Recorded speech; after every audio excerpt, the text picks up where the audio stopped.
Okay, this is Six of Swords in reverse is coming up. And Six of Swords is usually a card of healing and recovering, or it can sometimes also be a card of going somewhere. So for some of you who have been like planning a trip or thinking of going somewhere, maybe even moving, this can show up as a little bit of resistance to that. So either something that you've been trying to recover from, or something that somewhere that you're going to go. Because that's Six of Swords energy, there might be like some hesitancy that I'm noticing here. And I'm noticing that too with Page of Wands. Because Page of Wands is usually a younger fire sign, or the side of a fire sign. It has to do with enthusiasm, optimism, willingness, energy, vitality. I'm really getting that this is you, Aries. It could be Sagittarius or Leo as well, but I'm kind of getting that this is you, and that this is related to you maybe not having the pep and the zing that you normally have because you're busy recovering from something or healing or trying to fight something off, or that your hopes and plans for the future or going somewhere are in delay right now or being resisted. You might be having a little bit of fear towards that. If you're thinking about moving, this Six of Swords is usually a card of going from stormy seas to smoother horizons. That's how it has the theme of healing, of recovering. This person, as you can see, is helping out this person. So it could be you helping someone else, or someone else helping you, or you helping yourself. And that's how it has that recovery and healing theme, as well as the literal vision of going from one place to another. But it's going from a difficult place to a smoother place. But in reverse, it's saying either I'm kind of getting that your energy is being drained, because it's saying that healing or recovery is in resistance, it's in delay, it's not happening as fast as you might want it to. This could be like travel plans being held in check, or like a snafu coming in that isn't allowing you to go to the place that you want to go, or feeling reservations about that. With Page in reverse of Wands, I'm also getting that, this is sort of like your enthusiasm for it maybe has waned. Like maybe this is old, you planned this a while ago, and you're just not as enthusiastic about it right now, or you're not feeling the energy towards it right now. And it could be having to do with finances or a relationship. These are two 10 cards. 10 of Coins and 10 of Cups. So 10s are usually like coming to the end of a cycle. So Aries, I'm getting the sense that, and by the way, all of these are in reverse on this first row here. So it's kind of saying like the plans are upside down, or whatever is going on is upside down, because this recovery, healing, or travel is being put on pause, on delay, because you may not be as enthusiastic about it as you were, or you just don't have the energy. If you're recovering and healing from something, you just feel drained. It's just like, I just see things are sort of on hold in terms of you coming into your full, enthusiastic, fiery Aries energy. And what I'm getting is that it's being influenced by these cards, which is 10 of Coins and 10 of Cups. Now, you can see in both of these cards, it shows a couple, which is a theme. It has to do with love and coupledom and relationship and all of that. Don't worry about this, because you have new love coming in here. Things get refreshed. But for this opening part, you could be feeling stifled in a relationship. 10 of Coins shows the domestic partnership here that's enclosed in security. It's like their castle is their home. They've got money. They've got security.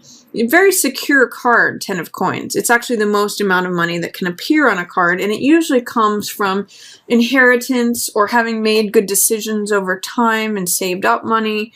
And 10 of Cups is like emotional fulfillment. It's the most amount of cups on a card. It's like the happy couple. The end of the rainbow is where they're both at.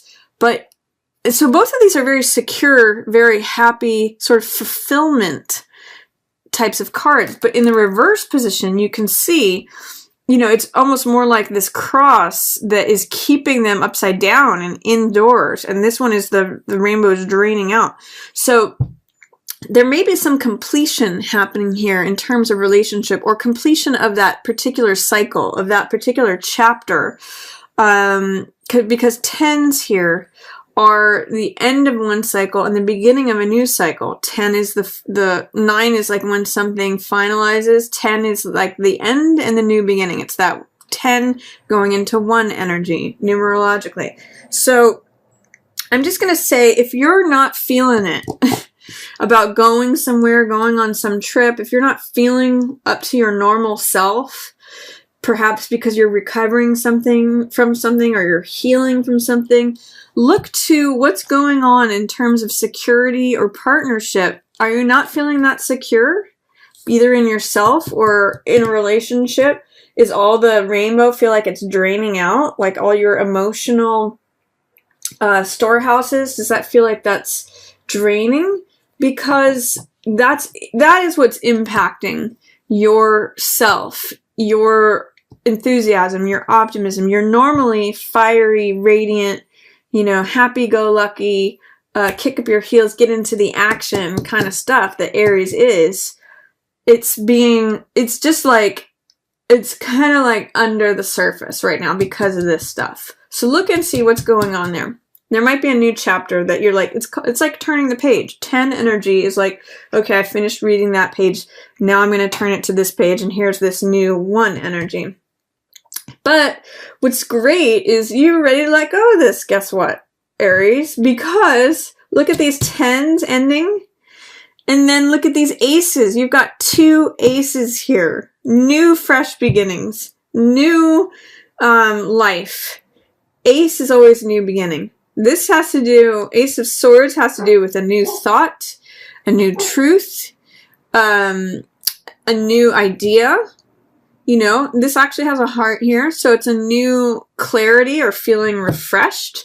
Like, oh, the sun is coming out for a new day. Like the clouds are parting, and you're connecting with the truth. This is a card of clarity, of purpose, of connecting with the one thing that's true. So in looking into what's going on here, you find this new truth.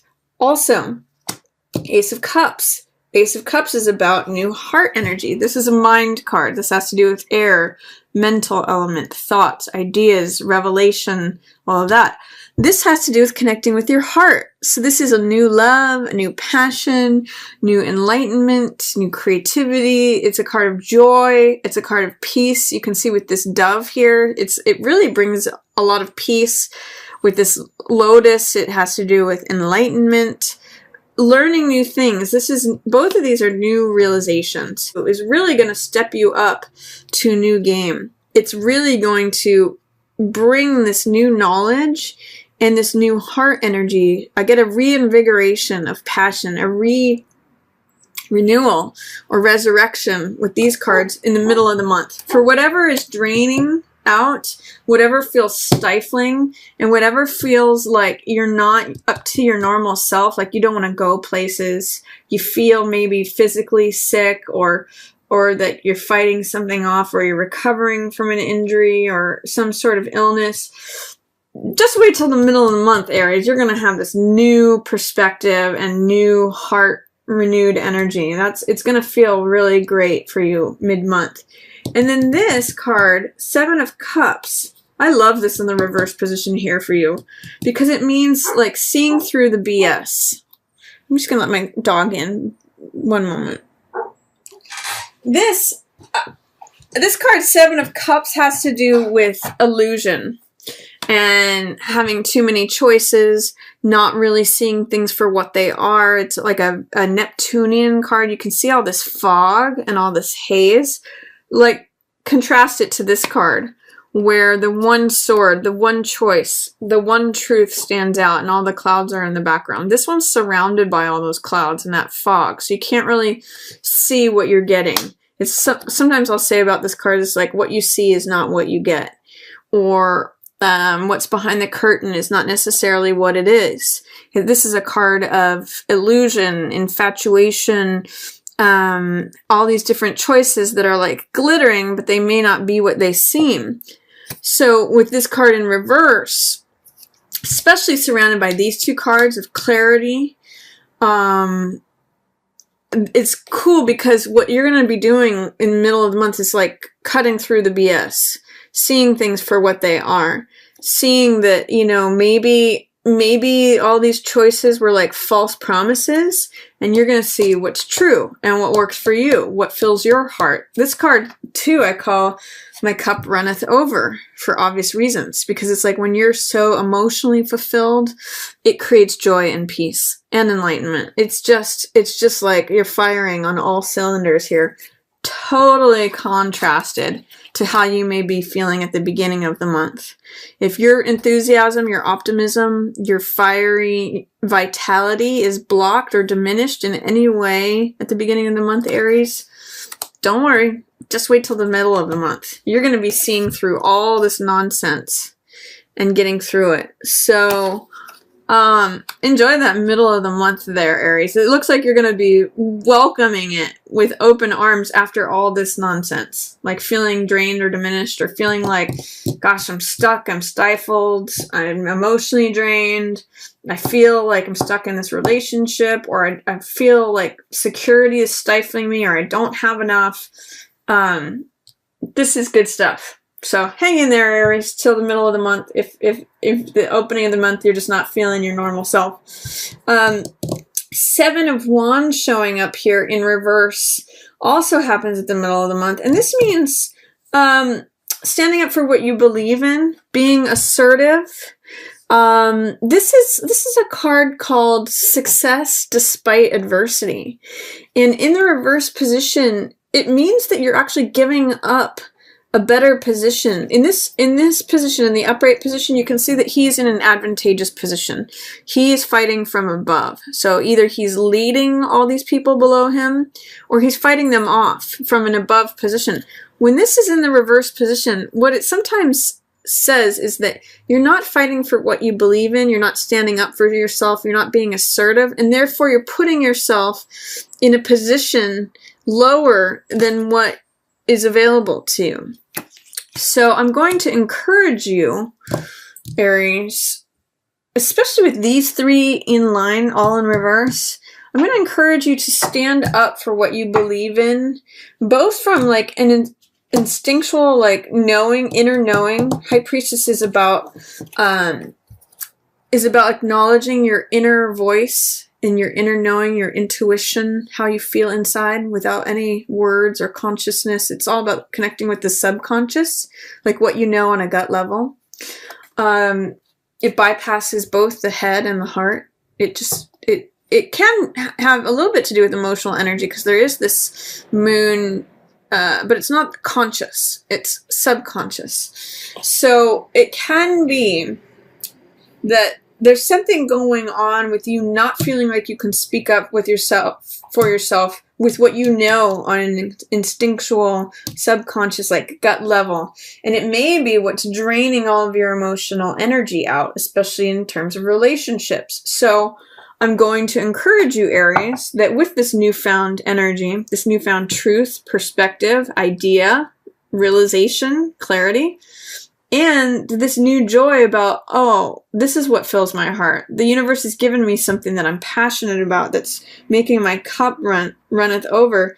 See if you can correct this energy by standing up for what you believe in, by knowing that you're going to be, you're going to have success despite adversity, that you're in an advantageous position. What this is saying is don't second guess yourself, because it's only draining you emotionally if you do that. Your rainbow is getting poured out, and you're blocking your connection to yourself, your own inner knowing, and it's making you doubt yourself and not stand up for yourself and not be assertive. It can also lead you to a dilemma of going back and forth. This is Two of Swords, which means not being able to make a decision. This card, as you can see, she's got one sword here and one sword there. And because she can't choose between either one of them, she's blindfolded and just checked out. This is like saying, I don't know whether to choose left or right, so I'm not going to move. I'm not going to go in either direction. It's like saying, I don't know whether to go up or down, so I'm just going to stay right here. And it stops you and blocks you from taking action. It stops you in your tracks. And it makes you be stagnant. So if you don't stand up for yourself, if you don't realize that you're in an advantageous position, it may block you from making a decision about something and then also receiving something new. You actually have 3 aces. So something new is coming in for sure, Aries. The thing is though, you're more open and receptive to mental gifts right now, mental energy in middle month, and heart energy, which is creativity, joy, new passion, new creative project, new love. But if you doubt yourself or don't stand up for yourself or make a decision about something, if these two are connected, it may block you from receiving something that also the world's trying to hand to you. It may block your receptivity. And Ace of Coins has to do with new money, new lifestyle. For some people, it's new job. It's something new in the environment. It's basically like the gate to this new garden that you can walk through if you so choose. But if you're in indecision and checking out, you're not going to be able to see that life is trying to hand you this new thing. So my caution to you is that even with this new clarity and this new love and this new passion, make sure that you aren't denying yourself something by being doubtful, by not standing up for what it is you believe and not being willing to fight for it. That's going to make you just check out and miss all this good stuff that's coming to you. Another caution too is to be careful about not having me energy, or be aware of this in your environment. This card, 7 of Swords, this could be you or someone else, Aries. But the caution with this card is that it's sort of criminal behavior. It's cutting corners. It's like, me first. I want mine. I'm going to get mine regardless of if I have to break rules, break laws. I'm going to steal these, and I'm going to make sure I have all the swords. So you can see that that is very self-centered behavior. And I'm going to caution you that you don't want this to be you. Or if this is you, look at how it's blocking you from yourself and from receiving new things. Or if it's someone else in your environment, be aware that, by focusing on them, you may be missing out on this Ace of Coins energy, and you may be like disconnecting from yourself in some ways. These 2 cards, 2 of Swords and High Priestess in reverse, talk about being disconnected from yourself, like not acknowledging what's really going on, what you know on core gut level, and not making a decision about it, not wanting to think about it. So then people can step in and get away with things. I'm looking at these 2 together actually, which are both 7 cards, which has to do with spirituality. Someone's being like a spiritual gangster or getting away with something. You're actually in a good position here with 7 of Wands. This is fire energy. This is Aries. This is like, I'm willing to fight. This person's like, I'm so clever and cunning that I'm going to steal this away. And, I've got the plan mapped out where I'm going to go take this away and they're never going to see it. They're actually wearing the same hat. So when you don't stand up for this, it's actually funny, what I'm getting from this is that when you don't stand up for what you want or what you believe in a open way, you may resort to doing it in a covert way or manipulative way, or under smoke screen, under the surface. So be this guy. Don't be this guy. Or if you notice that this is happening in your environment, that you're doubting standing up for yourself, be careful for other people here who are opportunists who may want to try to capitalize on that. That's what 7 of Swords energy is. Stay with yourself, Aries, towards the end of the month. Take any blindfolds off and make decisions. Like, don't just check out. The way out of this card is to put one of the swords down, even if it's the wrong decision. It's okay. Making a decision is better than making no decision. Even if sometimes we can get caught up in perfectionism and not want to make a decision if we don't know that it's the right answer. But that has its own pitfalls where it can keep us stuck. So the way out of this is to just put one of the swords down, go with one of the swords, and step forward. Take that blindfold off. And rely on what you know on an instinctual level. Rely on your subconscious. It's there telling, it's full of information, and it's there to tell you something. So my one caution to you at the end of the month, Aries, is to not disconnect from yourself, because you'll miss out on things, and someone else will go and steal the riches. Like in this case, the riches are trying to be handed to you by the universe, but if you're disconnected, if you're checked out, if you're somewhere else, somebody else is going to swoop in and say, hey, I'll take those swords. If they're not going to stand up for themselves and say, okay, this is what I believe, this is what is true for me, I'm willing to fight for this, sure, I'll take that. So just be aware of that, Aries. Really enjoy the clarity and the new love and the new passion that's coming in the middle of the month. That's going to be really refreshing for you. And if you feel diminished or just like low energy towards the beginning of the month, look into what is a chapter that's wrapping up, especially as it relates to either relationship or security or emotional energy draining you. So, because you've got new fresh energy coming here, you're going to love that.